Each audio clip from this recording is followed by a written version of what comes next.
What's up, everybody? It's Soren Baker here on Unique Access Entertainment. And as always, please hit that subscribe button. It's right there. It's free, as y'all know, so we can keep bringing you guys these interviews, as many as possible, as often as possible.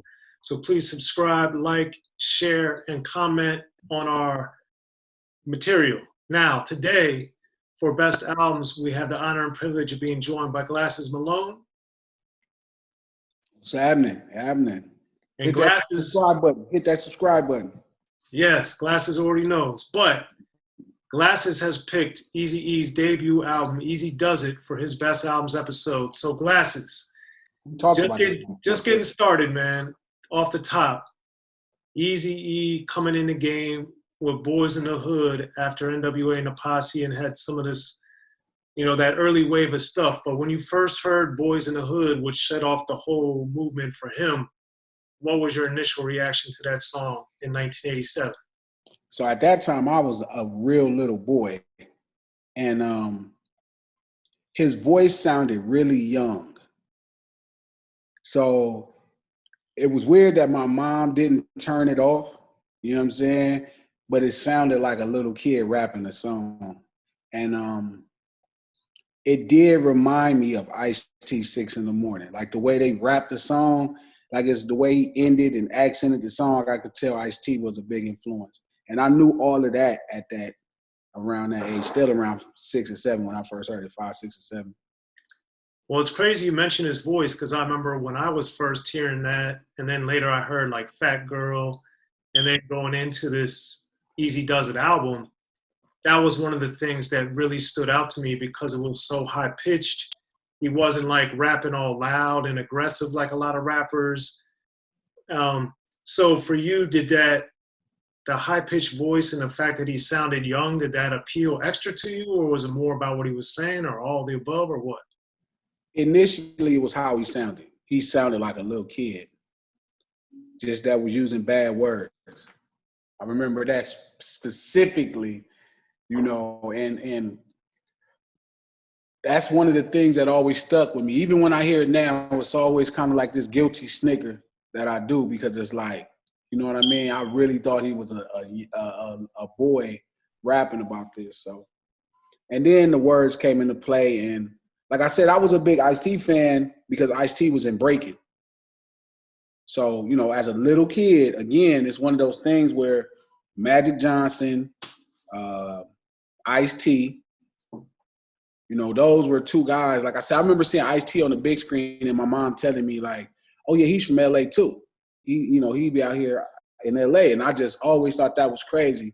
Ice-T, and he was in Breaking. And, even at that time, it was different. So that always stuck with me with that song. That always stuck with me. Okay. And then when we get moving on toward the album, which came out about a year later in 88, after Boys in the Hood in 87, what do you remember when you were first seeing like the cover of the album? It was all black and everybody's looking like you couldn't even make out who everybody was on the album cover. You know what's funny? When I first heard it, I didn't see an album cover. Really? It was just on a copy of a tape. Wow, okay. So, I mean, obviously, as I got older, I started looking at it, and I seen the brilliance of it. And it was always a lot of rumors around E about, like, crazy shit. Like, he was into some serious darkness. And I remember, like, having Bone did not make it any better. You know what I mean? Because everybody thought Bone was on some crazy shit. And but the first time I heard the tape, I heard the music, it wasn't, like, on that tape. It was on, like, a copy of the tape. Okay. My mom was playing it in her deck. I think she had the tape, but I don't know how she got this copy of the tape, and she was playing it. So I really didn't see it initially, so I can't give you that. Now, I can talk about it from how I look at it now. And it's still like this really eerie thing that E always had going on. He always had this eerie edge, you know what I mean? It was always a little bit more eccentric than gangster rap. It was never as simple as gangster rap. It was always a little bit next level of like, yeah, this is some shit. Well, it's interesting too because with Radio and We Want Easy in particular, the whole album to me is phenomenal, but those two songs in particular radio is so creative. It doesn't have cussing. And the same with We Want Easy. It plays off Bootsy, of course, but it also doesn't have any profanity. And I always thought it was interesting that he was able to split the album to one was super raw, hardcore, gangster profanity, and then the other one was no cussing, but it was jamming. So how, as a little kid, what effect did that have on you? I don't think I noticed it. Even now, listening to it, I think we talked about this album about a year and a half ago. I never paid attention that those songs didn't have profanity. So I was already sold before we got there. Something I did want to talk about that reminded me of Boys in the Hood. Eazy-Duz-It is Boys in the Hood. It's MC Ren's version of it. Makes sense. So Cube that's Boys in the Hood, Eazy-E, and then Eazy-Duz-It is Ren's version of Boys in the Hood with Eazy rapping it. I thought that was ill too. Well, I think MC Ren is the unsung hero of this album because he wrote the majority of it. Yeah. So as time goes on, became such a big deal about rappers writing their own lyrics, but this is one of the earliest and probably best-selling examples of a rapper not writing the majority of their own lyrics. So why do you think that for Eazy-E, it didn't really matter if Dre, Cube, D.O.C, Ren, whoever was writing for him? Well, what's funny is I think, and I'm glad you said that because I wanted to make sure, I'm going to segue back to that. Remind me that because it was something ill we talked about those four guys in writing. But I think initially everybody kind of knew Eazy wasn't just a rapper. Everybody knew Eazy owned Ruthless, like Puff owned Bad Boy, like Dre as a producer. You know, I don't think those people ever got forced into that, like, it has to be a total expression of yourself. You know what I mean? I think since the beginning of what we call gangster rap or anything like it, it's always been acceptable for CEOs and producers to have other people write their raps. It did make it that much sweeter if you had a pitcher that could hit.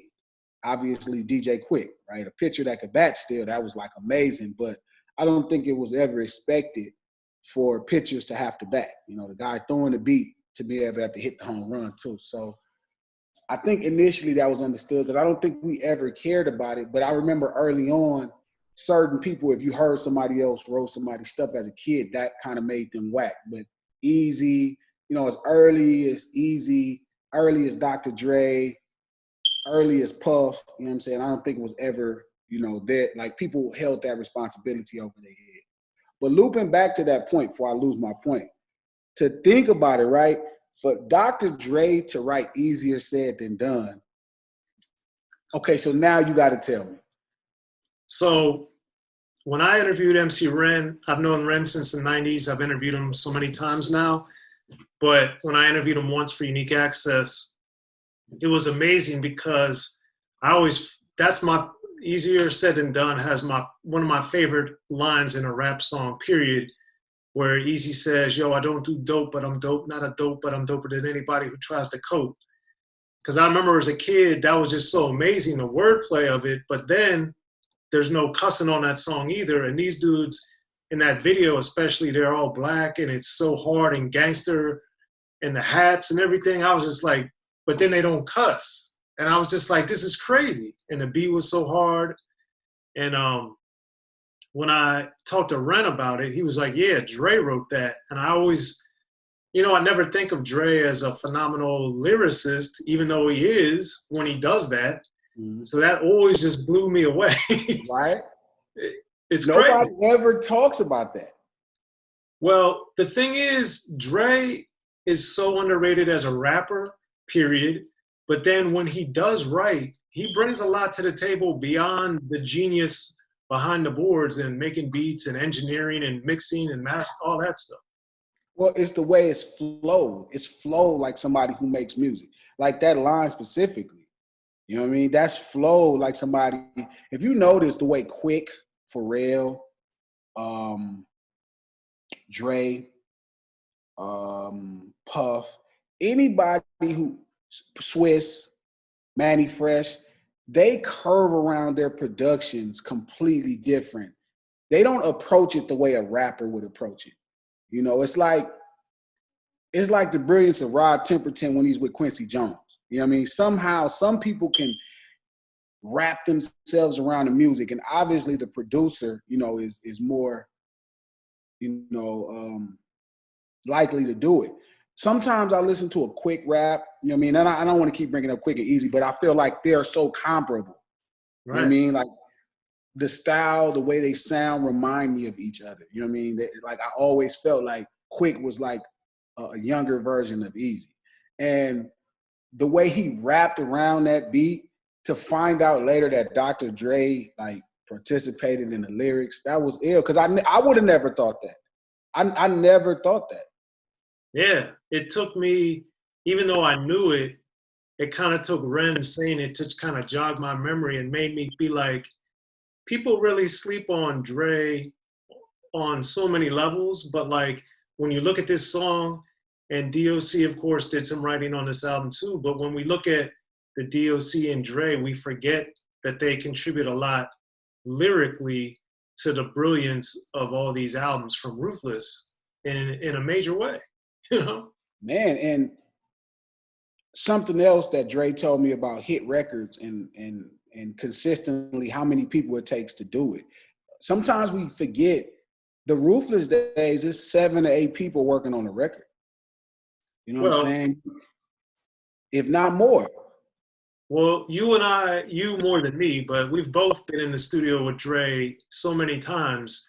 And I guarantee, I can tell you from my experience, I know you can say the same thing. When you go in and Dre's working on a song, it's not Dre and the person recording and that's the only people. Like it's a team, and Ruthless clearly was a team. They had, you know, Stan the Guitar Man. They had, you know, people, L.A. Dre. They had DJ Train. They had everybody around NWA as well, Donovan Dirtbiker. You know, they had all these people that were helping make this music that became so legendary, but that's why they had, you know, the skits they had, and they had all this creativity going. Yeah. Which takes us to the album opener, the Still Talking song.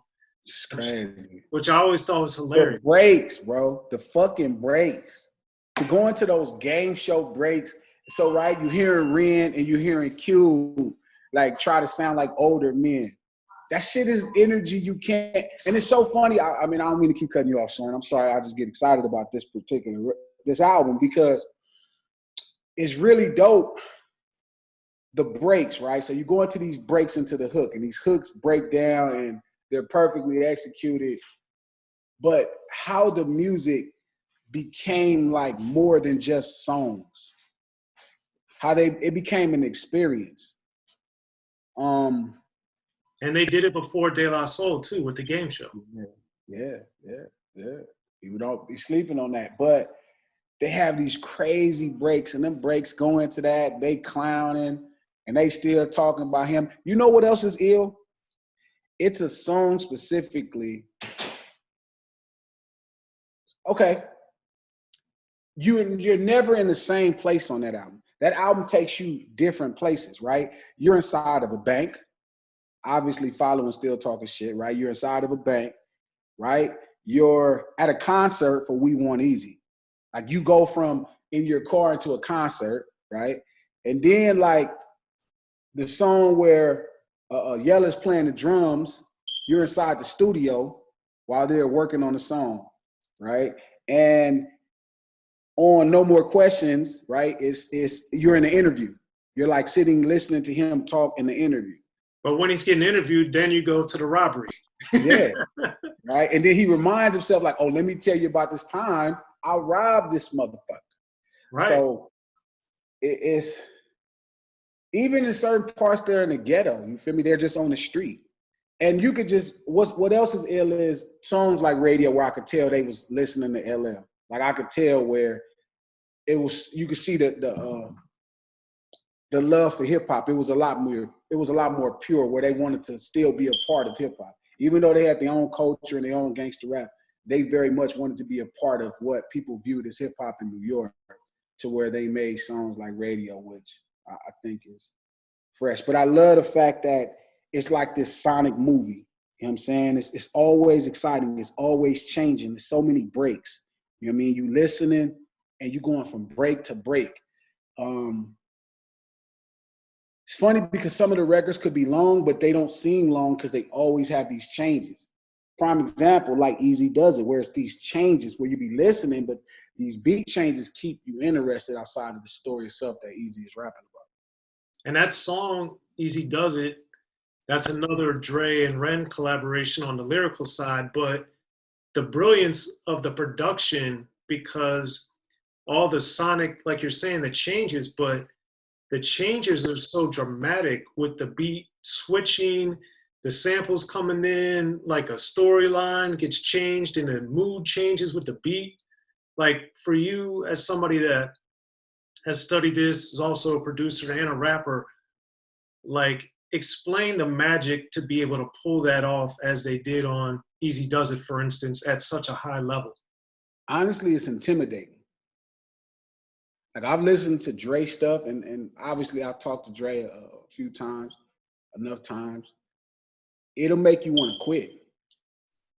It's that really good, you know what I mean? And you like, what the fuck, you know? Like, excuse my, you like, damn. And you go back and listen to his old shit. You know what I mean? Like Eazy-Duz-It, like the Eazy album. Like you listening to it and you like, bro, how the fuck am I gonna compete with this? I mean, it's not like you're playing him one-on-one, but you're looking at how high the bar is set. And if you want a piece of hip hop, like you have to reach in your bag and pull something out of that magnitude in modern time.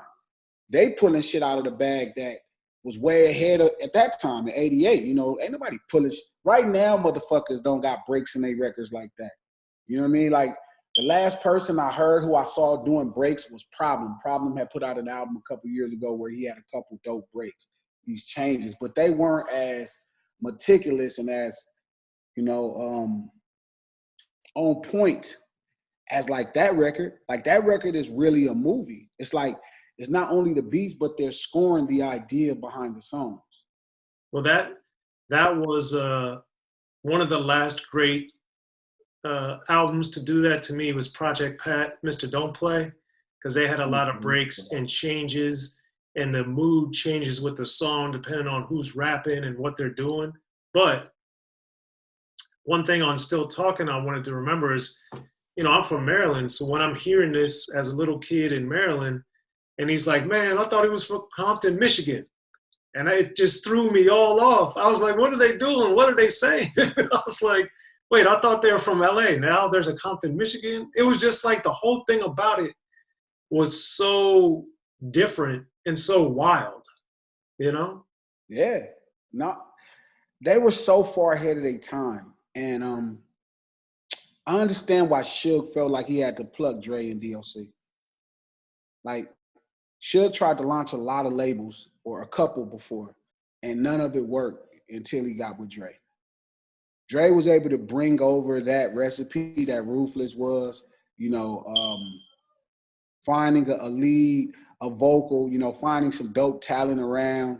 He even had more power, you know, when he went to Death Row. Like he was able to really do things. But I understand exactly what Dre meant to Eazy-Duz-It. And I agree with you. Ren is definitely, again, the unsung hero. I've always thought Ren was the unsung hero of NWA. He always glued it together. Eazy-Duz-It in the same capacity. You know, I think everybody know Dre and Yella did the music for the most part, and Eazy is the voice, but Ren is one of those talents that, you know, is such like glue on everything he's a part of. And you know, to look at what happened with Eazy after, and he was able to go on to heights, you know what I mean? That was crazy, and sign Bone and have a group even more successful than NWA, or Dr. Dre move on and have a rapper, you know, produce a rapper that's even bigger than Eazy-E, and for Cube to go on to have a solo career as grand as NWA was itself. I always felt like Ren got shortchanged in it, you know, and it bothers me that, you know, he in my book, he gets the credit, but I think on the grand scale of MCing and shit, Ren's contributions are like unheard. He's somebody I think it'd be ill to do a documentary on. I would love to see like Compton and NWA and, you know, his friendship with Eazy through Ren's eyes. I think that would be really helpful for people to, I'm blessed to know, like I follow him on Twitter. He follows me on Instagram, and that shit made my day. You know what I mean? Because I'm vested in who he is. And I know, I'm from down the street. You know what I'm saying? So it's what he was able to do with Eazy-Duz-It is crazy. You know what I'm saying? And you know, like I said, I think we all know how special D.O.C is as a writer. I think we all know how special Cube is as a writer. And I think we all know how special Dre is as a producer. And hopefully after this, people know as a writer, this motherfucker can write. But I hope eventually people get to see how special Ren was. Well, I think that's important. Ren shines throughout the album, but I think one of my favorites that he wrote was the Nobody Move, the bank robbery one that we had talked about before. Yeah. And that one is just so amazing to me because the fact of really getting into that intensity and into the mind, like Ren took you into the mind of somebody that was really doing it. He wasn't like, oh, I'm just running in, getting the gun, taking his bag. Like, no, he's giving the thoughts and the feelings and the emotions, and then, oh, let me go try to get some real quick at the end, and then he gets surprised. Like all these twists and turns. So for you as a writer, what did that story do that was so special to you? One of my biggest inspirations is for Tupac Must Die is the way Ren writes. One of the most standout verses in Fuck the Police, that song specifically, studying him made me realize that I couldn't compete with everybody else's imagination. You know, Ren was definitely, you could tell he was the street guy as well. You could tell it was like more authentic for him. And I realized he had to get more detailed than everybody else. Everybody else's imagination was a bit grander. His was like, oh, this is really how this shit go. So I realized I'm comparable like Ren, like CJ Mack, like Gangster from the Comrades, whereas like what I'm on is more reality-based. It's not imagination, not disrespecting anybody else, but literally the stuff we were living. So writing Tupac Must Die became that. You know what I mean? It was like, yo, I need to go into the details of how you really feel when all of these things are taking place. So I went to a space that I'm very familiar with as a gang member and being jumped and having to get retaliation based off of the information I was given as well. But that's a lot to do with how Ren writes. You know, Ren is more the authentic kind of writer. So everything in what he does is in the detail. So I made sure when you go back and listen to Tupac Must Die, listen to the details and the thoughts, you know what I'm saying? How you feel about it, how you go through these mood switches and swings, you know what I mean? And how you drink to get more confidence because, you know, you're it's always this level of confusion even after you're sure, you know what I mean? So that's really some Ren shit, you know what I mean, at its earliest origins. Because Ren is, to me, one of the more successful, authentic guys. Absolutely. When it comes to writing that shit. And another one that Ren plays a main part in is the Two Hard Mothers, which we talked about with the live drums from Yella. Yeah. But the thing that I loved about that was on some of NWA, we heard a lot of Ren and Dre harmonizing, which I think a lot of people forget about. But then on that song, it's really Eazy and Ren going back and forth, and they're just like going off like more braggadocio hardcore stuff instead of like super street. So on the same side of that, I wanted you to get into Ren and then their performance when it's more braggadocio than going into these characters of the bank robber or the dude trying to get a girl or the dude on the radio, like all these different lanes lyrically they went in. All right, can I share something that's more important than that? Please. How talented Yella was to be playing the fucking drums. Absolutely. That was incredible. How you gonna compete with this motherfucker playing the drums? That's crazy. When you think about it, man, like, I listen to them go back and forth. We too hard, motherfucker, you know, but it's fucking Yella playing the drums. And they had the guitar on there too. But it's Yella playing the drum. How you gonna compete with that? I mean, that's always hip hop, you know what I mean? Just the braggadocious and flipping and being dope. But what made it more special to me is, like, you just didn't make it a rap beat. You just didn't have a beat where you just going off. No, Yella is playing the fucking drums. You feel me? That's crazy. That's yeah. Competing with them is rough. You know what I mean? There's a bunch of talented guys, and I'm sorry I don't want to steal their thunder, but Yella playing the drums. That was amazing because, of course, in '88, at that point, almost everything had moved totally into sampling. So for them to not only do it, but then to promote that they were doing it was so against everything. In the studio. So it's like, that's one of those times I feel like they take you somewhere. You know what I mean? They don't, I think a lot of times my generation and the younger generation get caught up in always just making songs versus making experiences. And I think that's what that album was able to do versus a lot of albums. You know what I mean? They were able to make a real experience out of it. They made a real experience out of it. Yeah. So looking back, what do you think is the legacy of Eazy-Duz-It? Let's see. Well, as a solo album right now, I'm not truly familiar with a lot of East Coast albums before that. Obviously, LL is probably the nearest one. The one that Bob and Pooh them did. Oh, Bigger and Deffer. Bigger and Deffer, bad, right? So I think I knew a little bit about that album, but I would like to speak from this place, not from when I was a kid, because it's rough. You know what I mean? Like, I only knew Bigger and Deffer and Eazy-Duz-It and NWA as a kid.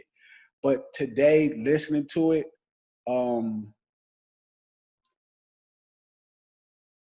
I think Dre figured out how to produce a solo act at that point. I know it's about Eazy, and I know it's about Cube's pen and Ren's pen, but I think Dr. Dre really figured it out at that point. I think NWA was a little different because NWA it wasn't as much pressure. A group is one thing. To produce a group is a lot less strenuous. A group could kind of, help. But to produce a solo act and to take Eazy-E, who wasn't really a rapper, and still make a quality product, you know what I mean, that gave you changes and emotions and feelings and really capture Eazy-E's personality. You mean that set the table for how people view Eazy-E today. These are the same songs, outside of real motherfucking G's. This is pretty much Eazy's legacy at this point. We're still basing it off of these songs. So I think he was able, from that point, legacy-wise, I think Dr. Dre figured it out at that point. And from then on, he started always creating a mold around every artist he produced. You know what I mean? Like, I think there were different challenges, you know what I mean? Eazy was probably one of the hardest. The second hardest was probably Game. Game was such a very, precise and really sharp MC, you know what I mean? Not necessarily the most proficient songwriter, you know what I mean? Not like hooks. So to be able to figure that out and bring the right elements to figure Game out was probably the second hardest challenge. But figuring out the Eazy challenge was really tough, and it's an A+, you know what I mean? Like, he made Eazy sound like the way we view him, the legend he is as a rapper, not just a businessman. To have that contribution to hip hop with Eazy-Duz-It as an album. And I think, too, it's important for people to understand, and you and I have talked about this a lot over the years, that Eazy really was the face and the identity, the look, the feel of the streets at the time. What's crazy is, I want to say this, and I don't want it to come across disrespectful, and it may still. No diss to Ren, no diss to Dre, no diss to Cube or Eazy, you know what I'm saying? But if you look at them, with the NWA and the Posse album, they look like regular B-boys. And I would like to believe, now, I'm sure Dre would check me if I'm wrong. I'm sure Ren would tweet me if I'm wrong. I'm sure Cube would talk shit in the interview if I'm wrong. I would like to believe the way they look and how they changed their look had a lot to do with Spade and Toddy T. I mean, I don't know if they really get credit But the way they look is the way Spade and Toddy T looked in their shit early on when I was little. So I would like to believe Eazy looked at them and said, yo, we got to do this because this is what the streets is doing. Based off of them as successful rappers within the city. So, I mean, I could be wrong, but I would like to believe that somehow they play a close role into influencing. Wouldn't that be ill if, like, they got credit for influencing NWA, Spade, and Toddy T? Like, that's really how Spade and Toddy T, crew neck jeans, that's their shit. I mean, that's the street look of Compton. And that's how they used to dress as rappers. It's crazy. Well, people forget Battle Ram, that's for sure. Feel me?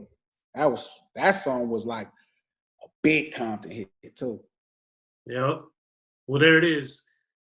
Be sure to check out the History of Gangster Rap by Soren Baker. He's official. History of Gangster Rap features exclusive interviews with Ice-T, Snoop Dogg, MC Ren, the D.O.C, and dozens of others. The History of Gangster Rap, a definitive look at how Los Angeles changed rap forever. In Los Angeles, the streets definitely set the tone of the hip-hop music. At 19, I got a $50,000 car. My whole angle always was, I'll be street, but I will always tell you the horrors that go along with this life. There will be penalties and casualties for just wearing the wrong color in somebody's neighborhood. And once gangster rap made it from the streets to the TV, the genre exploded. With Fab 5 on Yo MTV Raps with NWA. Yo MTV, it just catapulted us from being local heroes to national gangbang rappers. The History of Gangster Rap discusses it all from 1980 up till today. It's always gonna be shit happening in the streets.